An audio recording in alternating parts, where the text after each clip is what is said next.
नमस्कार जय जगन्नाथ मु सोनी आपको स्वागत करुच्ची Soni kitchen and blog channel को आशा करुच्ची जगन्नाथ कृपारू आपण मैंने समस्ते भल थे जो था भल था सुरक्षित था वीडियो को फास्ट टू लास्ट जाए देखुए यदि पसंद आसला लाइक करेंगे फैमिली सहित सेयार करेंगे आ चैनल यदि नुआ अच्छा चैनल को सब्सक्राइब करने तो डेली चैनल स्टार्ट करवा आज रेसिपी अच्छी बैगन को लेकिन गोटे बहुत सुंदर टेस्टी रेसिपी। तो देखो ये मुझे बेसन ग्राम फ्लोर तो ग्राम फ्लोर नहीं जाइए 2 चामच तापर आम नहीं जावा टिके हलदी गुंड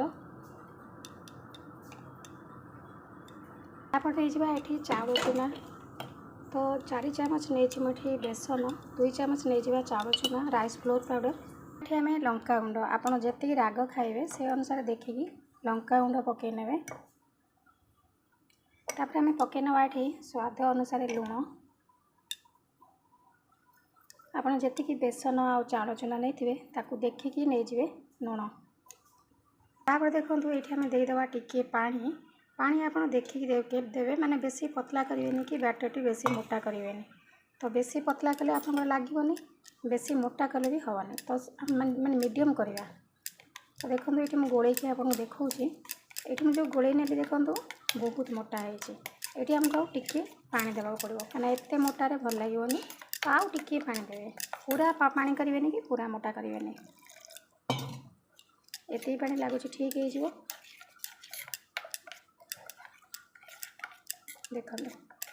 ये रेडी है एत मोटा ही करेंगे तो भल भाव में गोले नि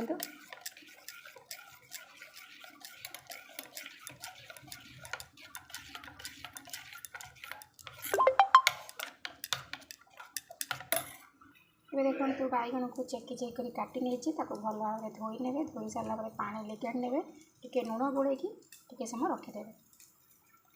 ये देखो बैगन में मुझे लुण पकई नौ लुण पकड़े भल से भिज आ खाइला बेलू आम जो बुड़े की भाजवा खावाई भल लगे। तो बैगन को आम से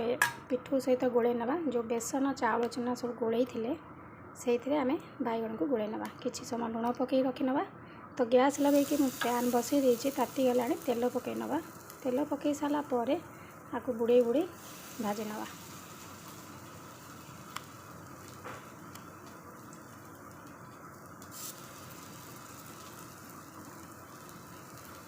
एमती बैगन यदि भाजबे पिला माने भी बहुत बढ़िया आग्रह सहित खाइबे।